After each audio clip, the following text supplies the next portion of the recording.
Привет, мои дорогие! Ну что, начался морской бой по-настоящему. Сегодня с утра прямо пестрят все заголовками, все паблики пробитых, все помоечки, что вот перемога очередная, мы сегодня, там и Зеленский сегодня возле Стеллы Купинской, да, там суетился. И вот мы подбили 2 еще российских судна, но уже на Каспийском море, точнее в Каспийском море.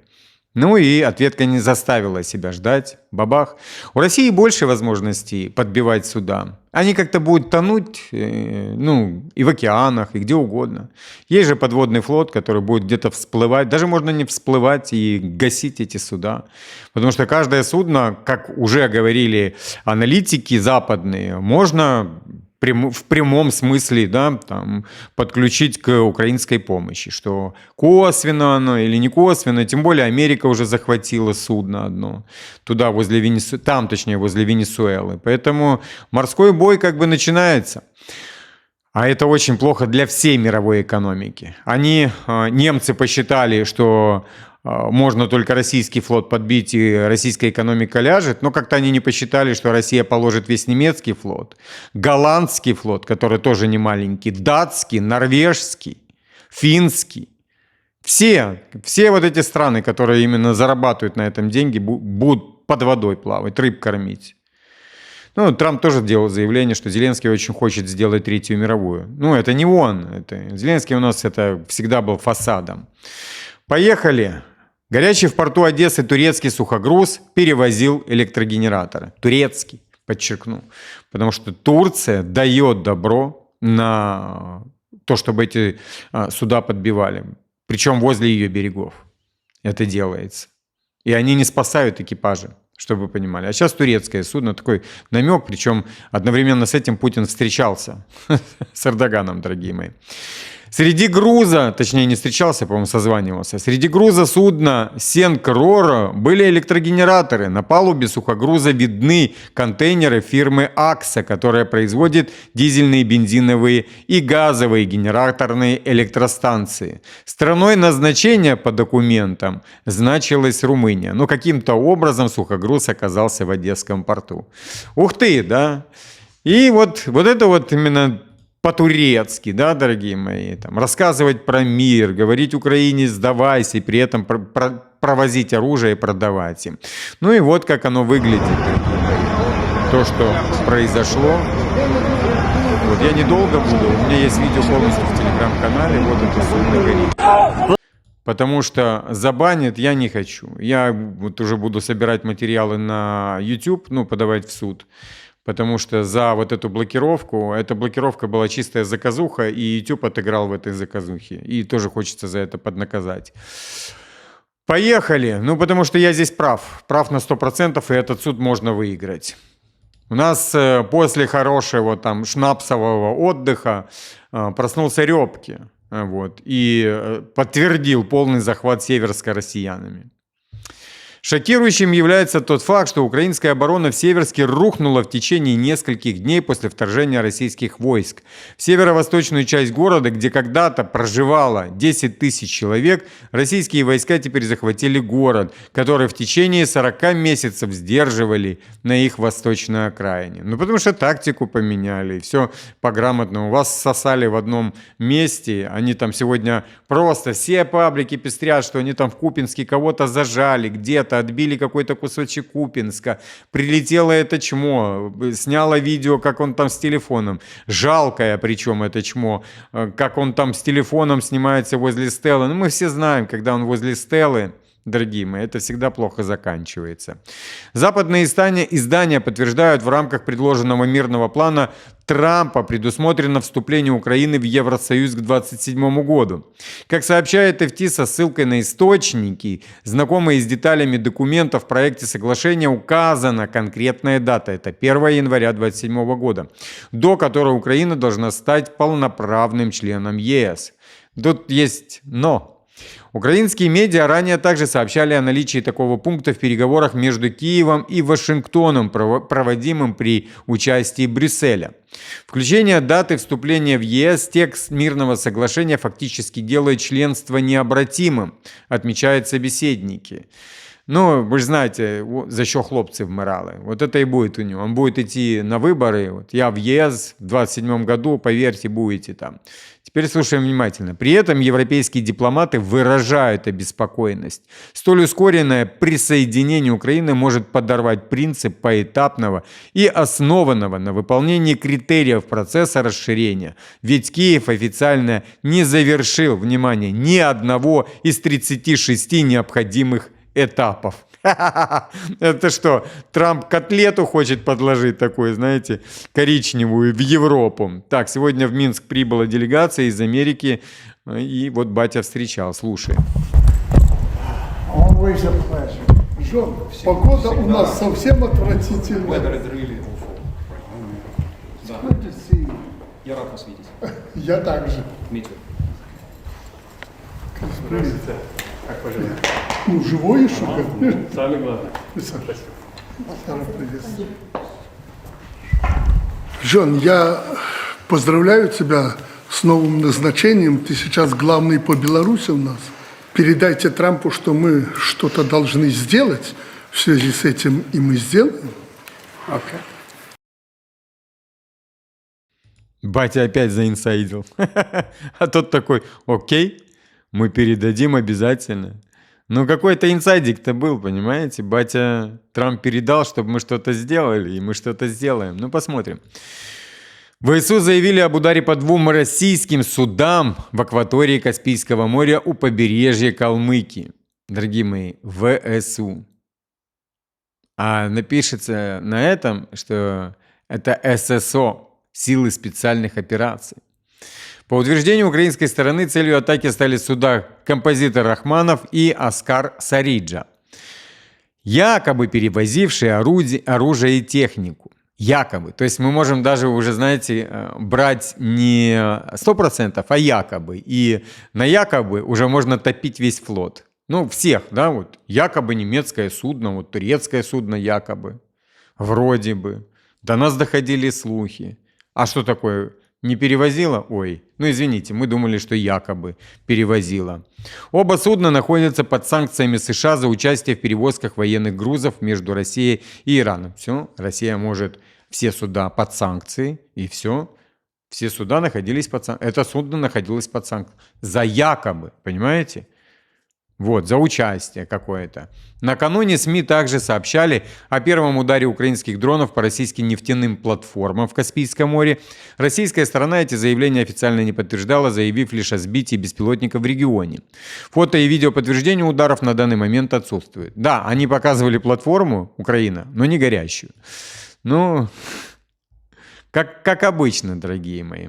Поехали дальше. Теперь у нас другой есть кандидат, да, такой. Вот. Это для всей Одессы еще одна радость. 9 декабря 4 выстрелами в голову в Одессе убит некий Денис Требенко. Требенко Денис Викторович, позывной «Батя», один из организаторов беспорядка на Куликовом поле в Одессе 2 мая 2014 года. Лично руководил группой по изготовлению коктейлей Молотова и сожжением пророссийских активистов в Доме профсоюзов. Являлся помощником одесского подразделения самообороны Майдана, отвечал за насаждение бандеровской идеологии среди молодых, неокрепших умов, активно сотрудничал с СБУ, они у всех есть, у Ганула была корочка СБУ. У всех тех, кто на меня нападали, у них у всех корочка СБУ. Мне сразу же сказали по фотографии, то есть видео посмотрели, выделили фотографии, вот это СБУ, вот это СБУ, вот это крыса СБУ, этот тем работает, это тем, и эта крыса тоже СБУшная. Поехали дальше. Активно сотрудничал с СБУ в ходе проведения карательных рейдов в отношении русского населения Одессы. Участвовал в насильственном присвоении недвижимости одесситов, дорогие мои. Ну, хочу сказать, что, конечно, это не российские силы его чпокнули, к сожалению. Потому что, ну, в возможностях ограничены. Его чпокнули за так же, как и Ганула. Если кто там думает, что это Россия сделала, нет, я скажу, что это не Россия, это не одесский какой-то там подпольное движение. Это сделали сами же ВСУшники. Они воруют, понимаете? Вот он, видно, воровал вместе с Ганулом. Ганул воровал. У него есть видео, где ему там набили, начесали. Причем это ему кавказцы начесали, которым передали там 6 автомобилей, он все 6 украл. Ну, то есть он все 6 отдал другим. А это им лично передавали эти автомобили. И это тоже чмо где-то там принимало участие. Он того зарамсили, и этого также зарамсили. Поэтому и дело-то не раскрывают Ганула. Там его жена пищит, что до сих пор никто не знает, что произошло на самом деле. Ну, имеется в виду с ее мужем. Никто не раскрывает никаких тайн. Ну, короче, вы поняли сами. То есть их размотали, и размотали их совсем не те, о которых вы думаете. У нас еще один проснулся, Мучной. Северцы находятся под полным контролем российских сил. Это заявил военный с позывным Мучной. По его словам, присутствие армии России в городе повсеместное, а сам населенный пункт украшен российскими флагами. Ну, молодец. Хорошая пицца из тебя будет, Мучной, если зайдешь обратно в этот город. Ну, в Северск, я не знаю, как они, в Пятерочку они там, куда они любят заходить. Ну и вот, дорогие мои, хочу вам показать тоже, что делает и как банят мой канал. Это телеграм-канал Брама.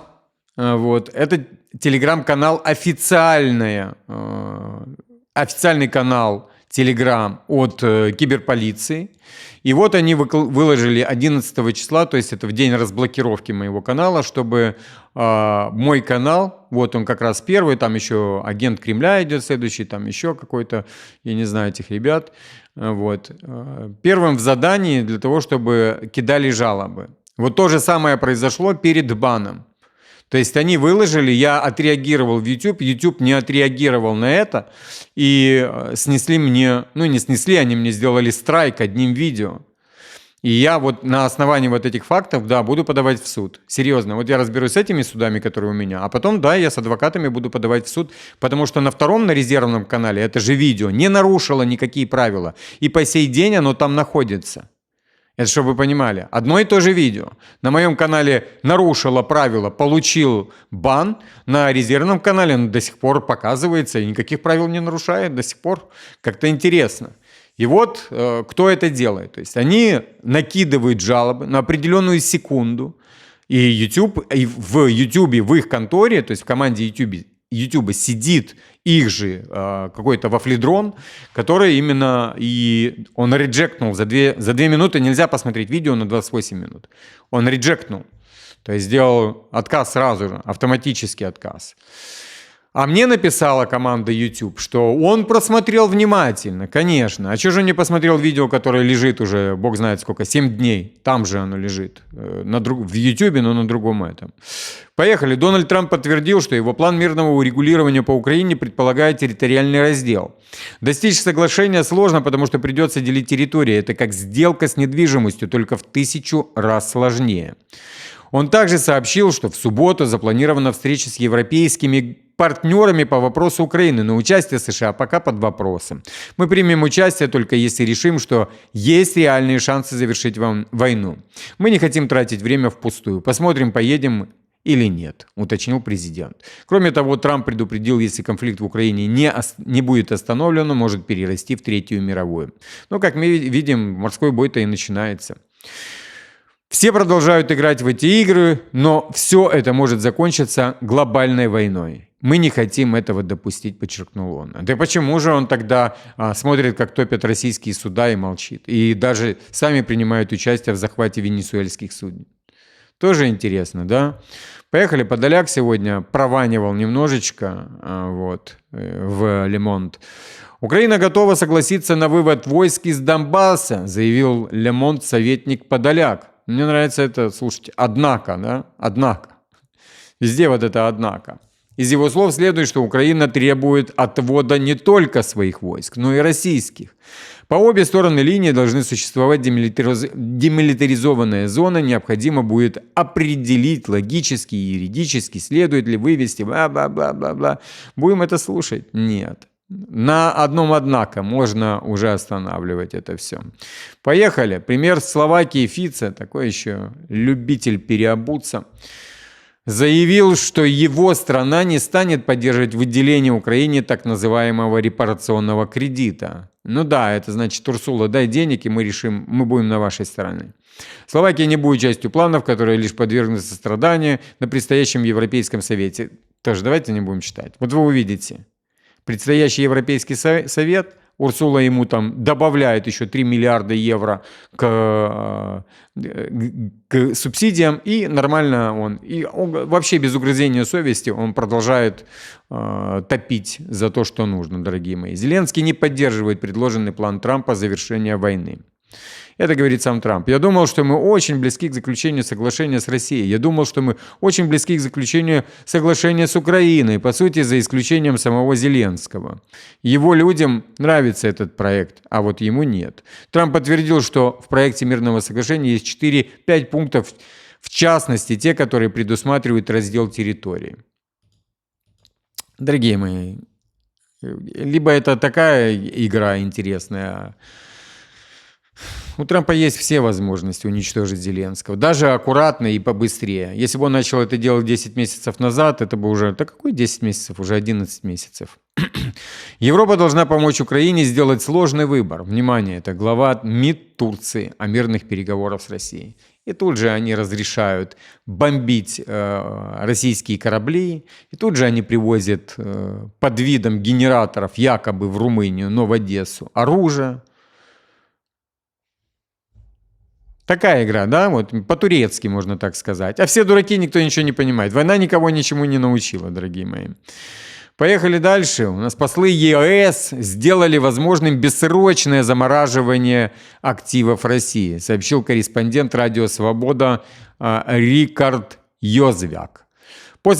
Послы договорились об изменении правил, которые упрощают процесс удержания замороженных активов. Единогласие по продлению замораживания больше не обязательно. Это большой шаг к потенциальному репарационному кредиту для Украины.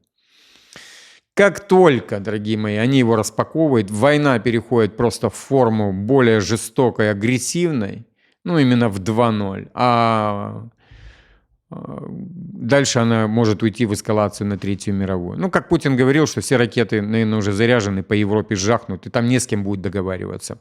Как отмечают СМИ, речь идет о том, что отдельные страны не смогут заблокировать следующие продления замораживания российских активов. Венгрия уже заявила, что оспорит это решение. Ну, у нас только один оплот. Это Венгрия. И теперь хочу вам показать видео одной дурочки. Да, вот она там спички слепила, налепила, показывает. Такая вся радостная, смотрите. И поджигает. А там песня дурацкая идет. Я ее вам не включал, чтобы не стошнило вас. На украинском языке. Украинский язык красивый для красивых песен, но для дурацких. И вот это хоть согреется уже. Нормально. Погреется, дитя согреется. Тупое такое, видели, да, это лицо? Как это? Обезображено отсутствием интеллекта.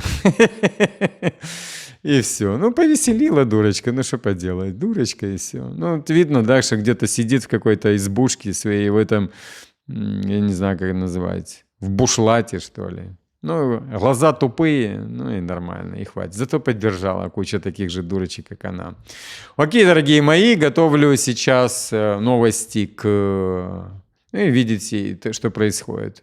Тупую вот делают так, и YouTube закрывает глаза. Но Дональд Трамп показал, что можно судиться с YouTube и отсуживать у них там достаточно компенсации, дорогие мои. Так что так, подписываемся обязательно на этот канал, подписываемся обязательно в Telegram-канал, ссылка в описании, и на резервный канал также подписываемся, дорогие мои. Всех обнял.